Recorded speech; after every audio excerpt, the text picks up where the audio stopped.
I'm joined today by Mark Ramos, a global learning and AI transformation leader, helping organizations rethink how people grow, work, adapt in the age of intelligent technology. With leadership roles across Google, Novartis, and Cornerstone, and advisory work with AI first startups, venture firms, and Harvard's Learning Innovation Lab, Mark brings a rare mix of strategy, humanity, and execution. His work explores the future of L&D, skills, trust, cognitive agency, and ethical AI adoption. And at the heart of it, it's a powerful belief. Learning is not content consumption. It's the engine of human possibility. Mark, it's a pleasure to have you on the Global Skills Podcast. So great to be here, Vanessa. Thanks for the invite. So your career is phenomenal from my perspective in L&D because you have been in all areas when it comes to education, corporate, venture, capital. Can you tell me firstly, as I ask most guests, how did you end up on this path to the role that you're into today? Yeah, it's a good question, and one that I think my kids tend to ask me more about than I tend to ask myself, in the sense of, Dad, how did you ever figure out all these things? And I don't know if I ever did, to be honest with you. I don't know if I had like a very, disciplined, strategic career plan or path. I think I'm lucky in the sense of being around some great companies, some great opportunities, and really, I think working with teams that had very, very big ambitions. So that's always been inspiring to me. On a separate but related note, I actually come from a family of teachers, Vanessa.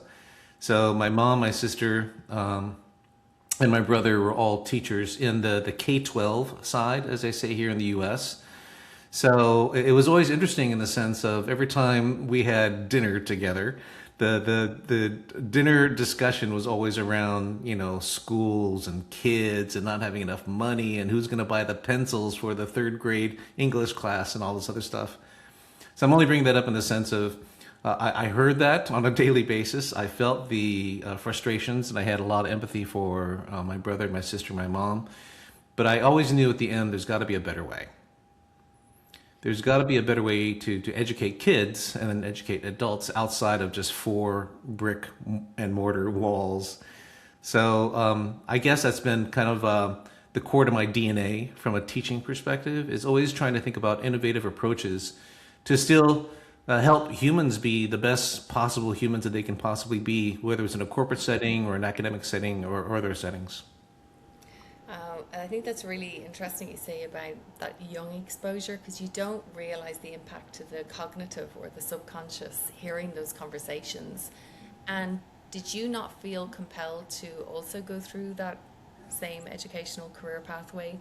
What brought you in the direction that you want? Did you want to make a change looking back? Or have you taken that philosophy into the corporate landscape? I think a little bit of all of that. To be very candid, I kind of fell into training.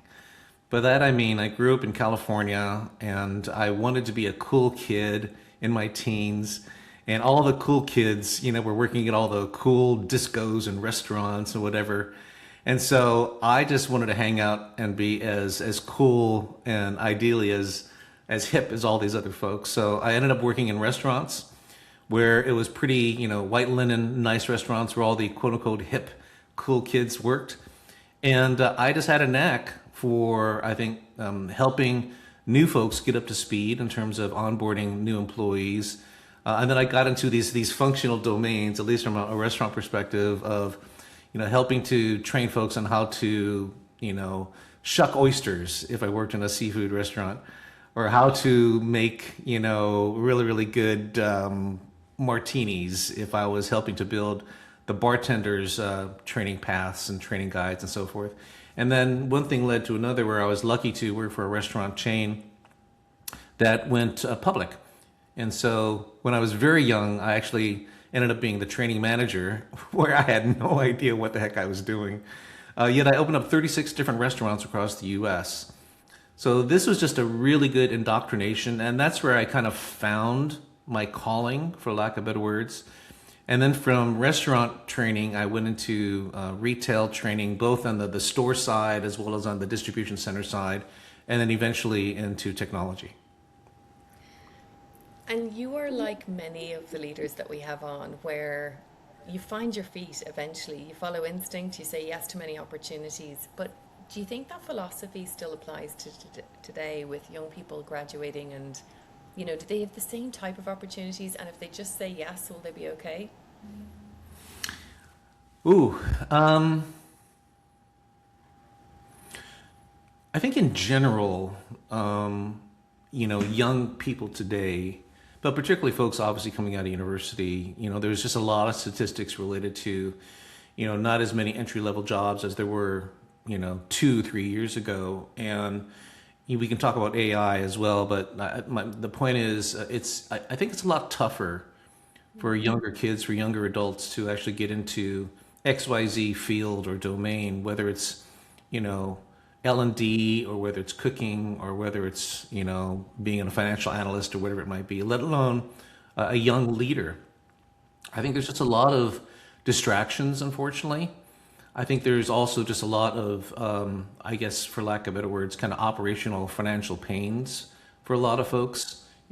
Cost of living, macroeconomics, wages are getting lower. So I think in general, it's getting a little bit tougher. And the flip side of that, I think, is for folks that you have on your show, Vanessa, as well as maybe folks closer to what I've been doing from a more senior level with an L&D or talent in HR. I think we have an obligation.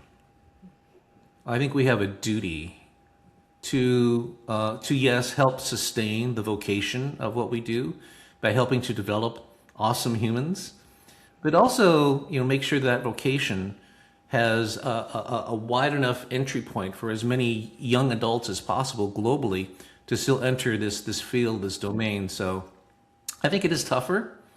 But on the flip side, we therefore have, I think, that much more of an obligation to really help folks define their career path and then help lift them through whatever pathing that they determine for themselves. Yeah, I remember 20 years ago starting in recruitment and, working with the large tech companies, and they were very specific in their requirements to fill jobs. It was either 1 to 2 years experience or early talent, and then it was 3 to 5 or 5 to 10, and they were rigid. Whereas if in theory, and I say in theory because it's all playing out right now with AI, if AI is going to be doing a lot of the hard skills element, and human skills will play a more important part in that, where do you see within enterprises that you're working with or that you're advising the role of talent, recruitment, and L&D coming together so they can work as one and not just look at number of years of experience, see the true potential in every human? Well, that's it. There's a lot of great news related to HR and talent and L&D being more formally, organizationally centered around people, because it's all about people. And then you hear even, I think, even bolder organizational restructuring where, from an AI perspective, different forms of IT or IT completely would be actually reporting into HR. I think Moderna is a really good example of that. So I think there's just this convergence. I think what's super interesting, Vanessa, is it a forced convergence or is it a voluntary convergence? And that's where I think there's this really interesting demarcation. I forget Nickel's last name, but IBM's chief people officer, Nickel, she announced maybe 5 or 6 weeks ago that they are tripling the amount of entry-level workers in the U.S., starting in the U.S. So she's actually doing what a lot of folks are doing in terms of the opposite, right? Letting a lot of folks go. She's saying, no, we want to actually hire more. But her logic was very, very sane in the sense of we need to be, really candid and honest with ourselves. It's really the middle management that powers so many successful companies, whether you're a large company like IBM or a smaller size company. And what she's basically saying is that we don't start to bring in far more entry-level folks, then middle management is going to corrode. Middle management is going to get a lot more diluted.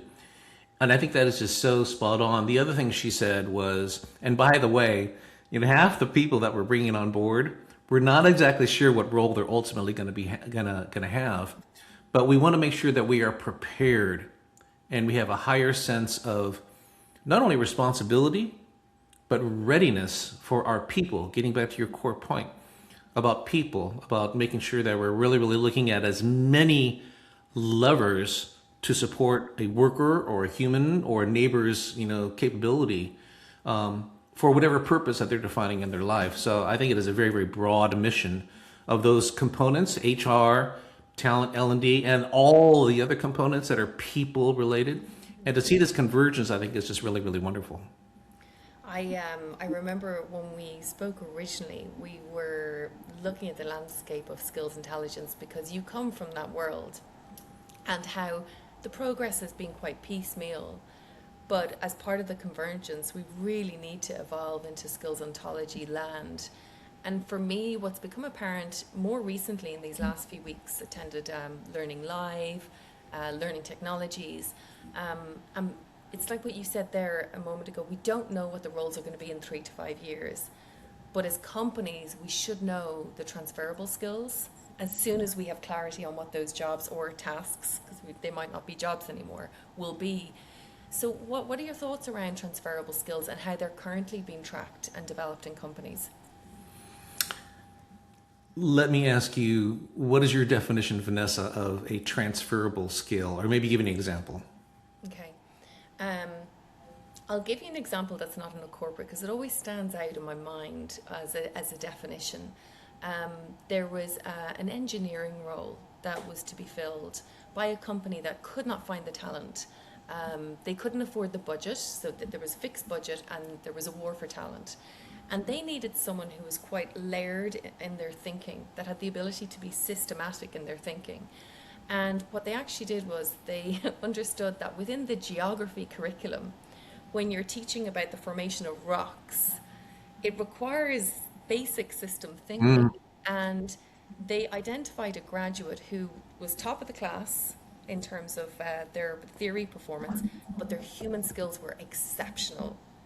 And they figured they had the transferable skills that with a little bit more reskilling, upskilling, they could be world class. And sure enough, they were hired and within 12 months promoted. And then they've been one of the best hires the company made.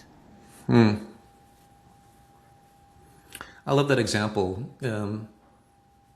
It kind of says to me a few things. One is, and I don't know if this is like totally empirically correct, but I think for a lot of large enterprises, from an HR talent acquisition perspective, as well as an HR internal mobility perspective, I think that that seesaw, for lack of better words, or that the choice in terms of where do I want to actually throw my investment or resources is more towards hiring people or keeping people. And then if keeping people is the right choice, what's the AI conundrum, the AI play? And I think the total AI play is exactly to that point. What skills or what abilities or what tasks have you successfully executed that can be portable towards your next opportunity?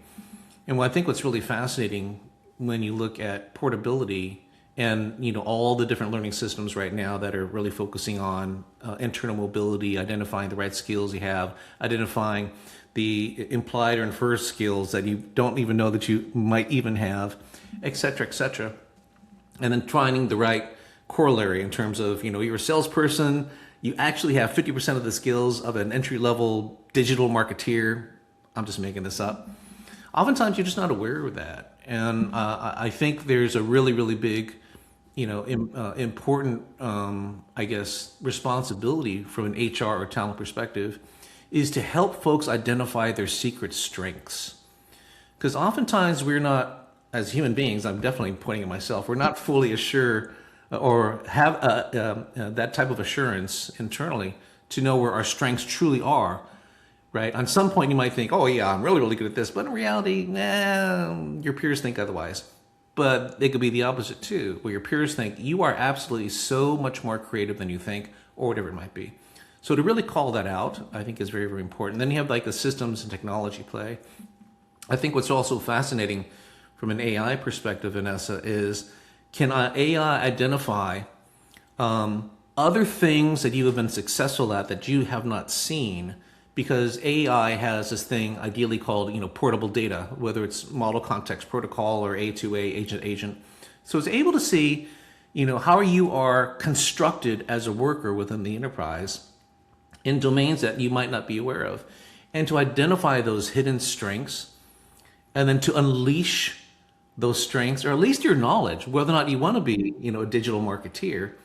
But if you have some aspect of creativity, can that be shared now dynamically using AI, provisioned using AI, and then targeted to another personal person like Mark or Vanessa using AI? I think there's some really interesting opportunities there. Uh, You know, I don't think anyone has ever asked me this question of what you've just said. I'm going to ask you, I'll put you on the spot. You don't have to answer, but he's talked about super strength. And my question is, if you were put on the spot, like I'm about to do to you right now, and ask you, what is your super strength? If you were to pick one, what would you say it is? There's a really, really fancy word that I maybe am intentionally not wanting to remember because it's really too fancy, therefore it's a little pretentious. Anyway, let's not go there. My point here is I think it's ever since I was a little kid, I was able to see connections. And it was silly things. I remember being really, really young, and I didn't know there was a connection with sunshine and flowers. But I got the connection. And then working along, I didn't know that, when you're shucking oysters, that, a mignonette, which could be champagne and vinegar and shallots, that's actually enhances the flavor of certain oysters.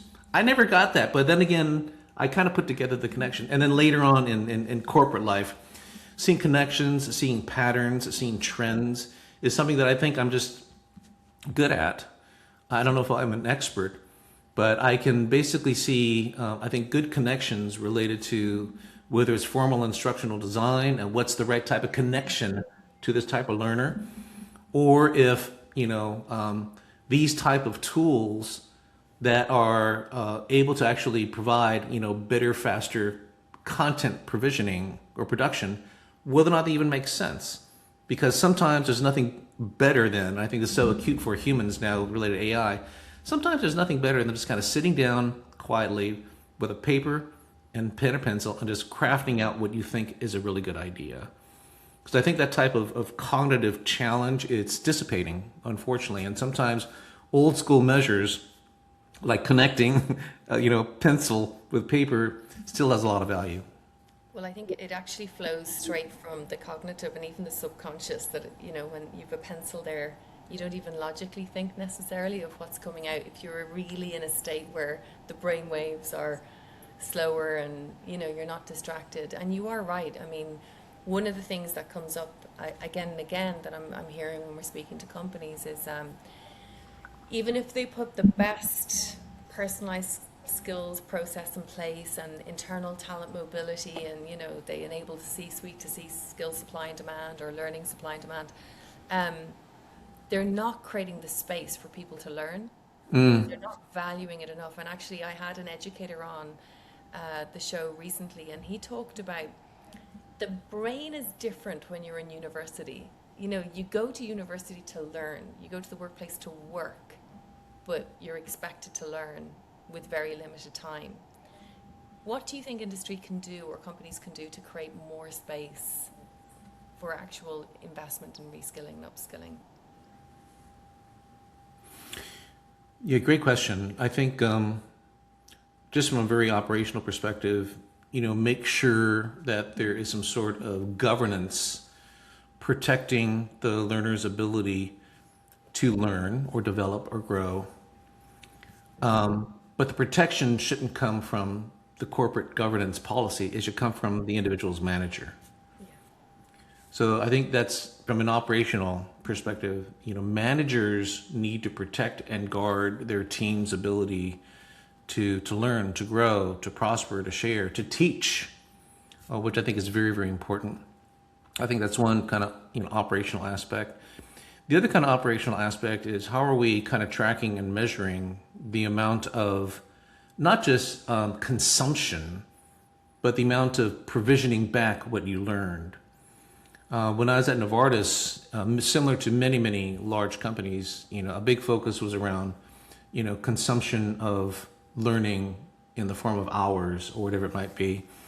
And I think consumption is a very, very practical measure. I don't know what's the best measure to determine whether or not someone is actually learning in ways that are unique and special and benefiting to them as individuals. I get that. And maybe you can track that type of consumption, but the other way to kind of track things is the amount of sharing and provisioning and creating and teaching back.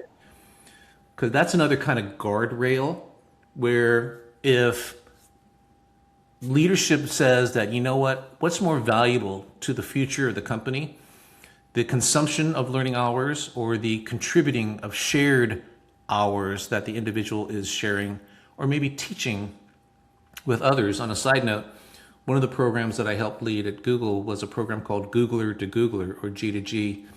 The nitty gritty of the program is, I think it was somewhere around 80% of all of our corporate training, whether it's technical training, whether it's sales training, whether it's leadership training, it was taught by Googlers. It was taught by a non-training person for the most part. And so when you think about the amount of learning culture and behavioral change, when the company is endorsing folks to not only learn, but to teach, and it's expected, maybe with a small e, for you to teach. I mean, teaching is learning twice. And so I think it's just so important to make sure that, when you're talking about the freedom and the boundaries, there's the operational stuff, but there's the cultural pieces. I think to really, really celebrate provocation, professional provocation. I think to really celebrate not the output or the outcome, but the root cause definition. I think to really celebrate problems and what is a problem and defining that down to its core elements and then bubbling out on what's the potential solutions or outcomes. I think those are like a very sound learning cultural attributes that help build that protection, but also gives individuals a lot of confidence and ideally with their peer group, a lot of recognition that Vanessa, you are so sharp in this type of abstract thinking, but you're always good at taking the abstract from the abstract conceptual space and making it real and practical. And how did you do that? Oh, well, I just think about this, this, and this. But did you document that? Did you share that with others? And are you teaching others that unique thing that Vanessa can do? I think that's a real powerful aspect of any learning culture. I love that so much, and no one has shared that yet. I mean, the idea of being able to give back and coach and train and learn, and you're 100% right. When you teach, it is learning twice. It's a lovely line. The future of L&D in companies, some of the technology is being left behind because it's just not fit for purpose anymore. And some of the technology is advancing because it's introducing AI and agents. What sort of predictions do you have for the learning and development teams in enterprise when it comes to technology? Yeah, I would challenge that some of the old ways of doing stuff, I don't know if they're going to be removed. I think maybe they might put on the shelf for a little bit. And the next version of some, agentic L&D AI construct would say, that old thing that's over there on the shelf? Let's take that off the shelf again. And I just want to really dynamically, accelerate exactly what it can do. I don't know what that is specifically, but I hear what you're saying. The L&D team, I think there's like the organizational construct, which is basically in the end, you are here to help the company benefit by the growth of our workers and making sure that they're performing and productive and ideally providing some sort of return based on their skills and talents back to the company. That's why we hired you. So L&D, you're kind of playing like this responsibility or this support role to make sure that, again, workers are as productive as possible.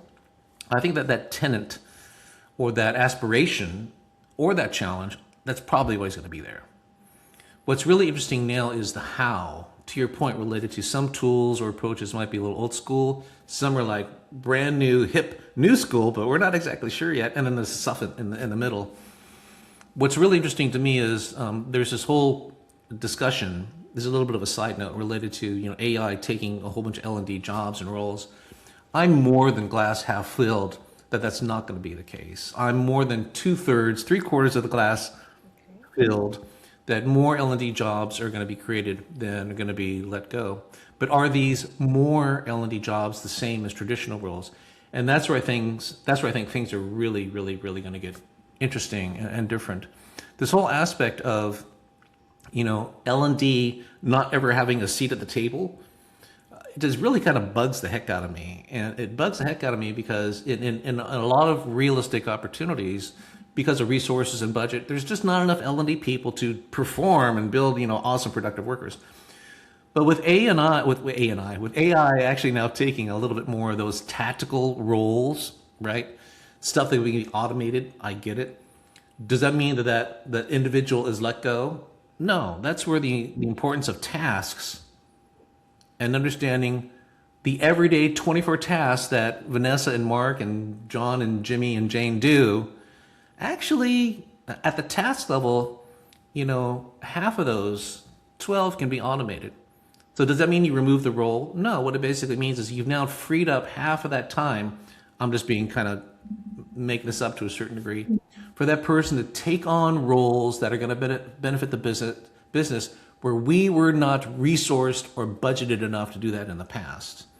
So how can we get closer to real performance within the business rather than just listening to subject matter experts or doing task analysis on our clipboards? I'm being a little silly, but the more we can actually get a lot closer to what real top performance looks like in the actual work, right? I think that's an extremely, extremely important value that the future of L&D people are going to have. We can talk about, efficiencies of production. We can talk about clarity and accuracy and relevance related to metrics. We can talk about really cool ways to actually distribute higher performance efforts and tasks and skills, like really dynamic AI coaching is just really, really interesting. So there's a lot of mechanisms here, but organizationally, it is going to change.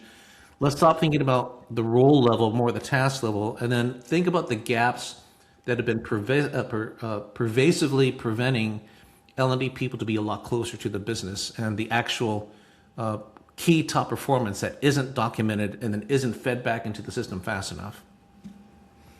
I'm still hooked on your super skill, that, because I think that so many people are learning right now. They're learning outside of the workplace as well.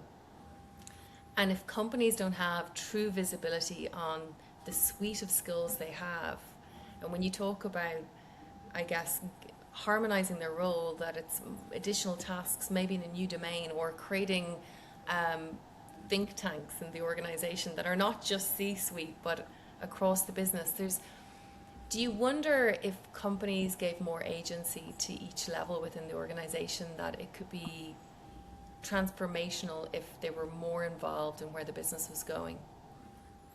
Oh, absolutely. Absolutely. Absolutely. There's no doubt. What's interesting is the way that you added agency, human agency. And I think I know there's a more strategic and explicit view of what human agency looks like. I don't mean to change the subject, but I think it's just so core to your question, because if humans, in this context workers, if don't have enough agency in this definition meaning they have choice, and the choice is mine rather than the choice is coming from an LLM, even though my prompt was just the best darn prompt in the world, right? It's human agency, I think, is being threatened. And I think it's being threatened because there's cognitive lapses that is now being heightened. I think they've always been there related to AI. Really, really quick, I kind of think about like these four cognitive, what's the right word? Challenges, trips, right? I don't mean that in a trippy way. I mean, you're going to trip and fall over. But I mean, there's cognitive offloading, right? Let the LLM, provide me with all the stuff that I need for my slide deck, for my Excel sheet, assuming Excel sheets survive anymore, but whatever it might be, like there's offloading of stuff. Okay, well, that also means, I think the fallout of that, secondly, is what I call cognitive atrophy. So you offload, you're giving AI a whole bunch of your work. The stuff that you would have done if you didn't offload to challenge your skills and your mindset, right? That's now in a state of atrophy, right? Are you actually going to give that critical decision, that creative aspect, a challenge again? So maybe that thing that you offloaded is now in a state of atrophy. And as a result of that, workers might be in a state of just slop. I know you heard the term work slop, there's learn slop, there's think slop, right? Where you're just kind of now diving into that little bit of a world of, I guess, apathy to a certain degree, whether or not you know it or not. But if you don't know that the slop that you created in that 30 slide deck, that half of that 15 pages slides are just like, oh my gosh, that's also incorrect, but you're giving it out anyway. You're just creating so much more effort down the road. So those, and then you're right, there's the offloading, there's the atrophy, there's the slop. And at some point, what really kind of scares me is this kind of, the fourth point is delusional spirals. Right? At some point, you're looking to AI to be your friend and your coach, more so than you probably should have. Anyway, this all comes back to the agency piece. And that's something that really concerns me from a learning and leadership perspective, because it should be the opposite, right? AI should be challenging the heck out of every single thing that you're doing. Pardon me. But from a commercial aspect, a capitalism aspect, a for-profit aspect, absolutely.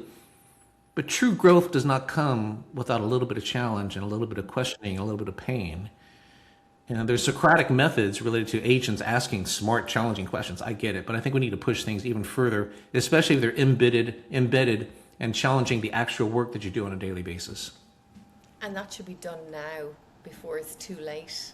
But we still have the smart humans that have been doing roles for a very long time that can prompt and steer. And I have real life experience in the last week. I had to get a presentation ready and I counted 48 prompts. And all I kept saying, "You're right, Vanessa. We should have picked that up. You're right." And I thought, wow, if I didn't have the bar high for that, could I have gone out with 4 prompts and delivered? I possibly could. And then how often is that happening in the workplace, or as you say, in learning? So what's the fix? I don't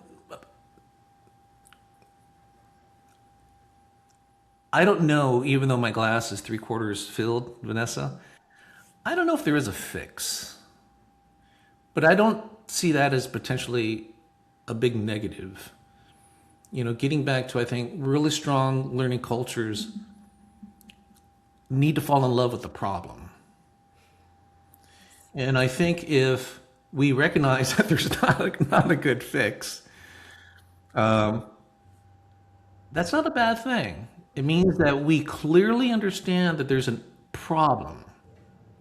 If we as a team, not just HR, not just talent and L&D, but the executive team, the finance team, the legal team, the sales team, the manufacturing team, if we can figure out a common definition of what this problem is, and we're all in agreement, then we're all in the same boat to tackle it.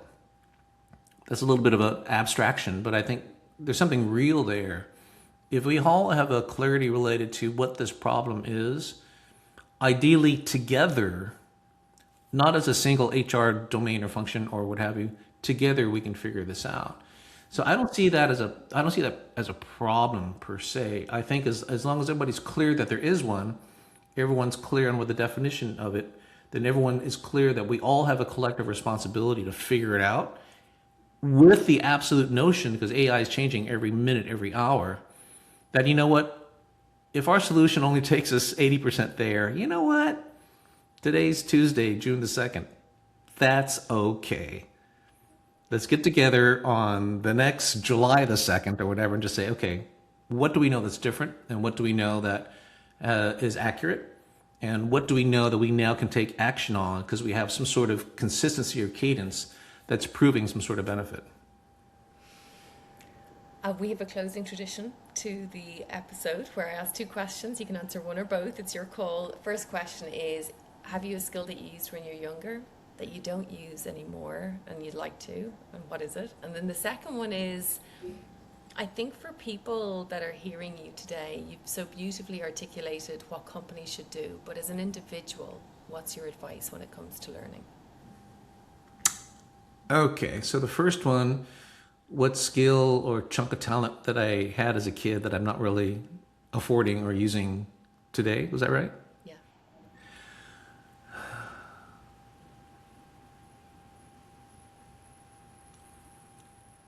I don't know if this is a really good answer. There's something, I know we're being recorded. There's something beneficial about being lazy. Okay. And why I'm saying that is, I remember as a kid, I used to hang out in my mom's backyard, and I would I would look at the sun, and I'd see there's some correlation to the sun and plants or flowers. And then I would, understand that the cat that I had when I was a little kid, the cat in itself had personalities. And whatever kind of oddball things I was thinking about as a kid, I was never afforded that unless I had the chance to kind of sit down and do a whole bunch of nothing. Yeah. So there's something about just having, the time, the respected, protected time to just let Mother Earth or whatever just kind of come to you. There's something very powerful about that. And then your other question was any advice in terms of how individuals could or should be learning better as individuals? That's a really good question. I mean, there's the whole aspect of, learning personalization, and people have unique, cognitive triggers in terms of how they're going to grow better. And are you in the state of unconscious incompetence moving to conscious incompetence or whatever, right? There's all that kind of stuff. If I were to narrow down one thing, and I guess it would come down to this, particularly in today's, AI day and age, is understanding that the power of skepticism. I didn't say being negative. I didn't say on the opposite, being overly empathetic. I think there's something very healthy today about asking that extra one or two questions about the things that you're assuming to be correct. And having a healthy skeptical mindset that it's okay to question things a little bit more. Because I think once you question things a little bit more, you're going to understand truth, you're going to understand relevance, you're going to ideally understand accuracy. And ideally, your cognitive mindset is going to do the opposite than be in a state of atrophy, because you're constantly challenging any assumption that you might have. So I guess that's what I would say. I think what I hear is that you're challenging someone to be a bit more brave, because it takes bravery to perhaps be a little bit more skeptical, push the boundary a little bit more. I just want to say thank you so much, Mark. I was really looking forward to this episode because of your vast experience, but it's ended up being way more philosophical and way more about human potential than I expected. And for me, I think the opportunity for anyone that's listening, whether you're a leader, a manager, an early talent graduate, is that you do have agency over your own L&D pathways. And, if a door closes, you push open another one, and the glass is very full. So just thank you so much for coming on and sharing with me. The pleasure is mine. Thanks again for the invite, Vanessa.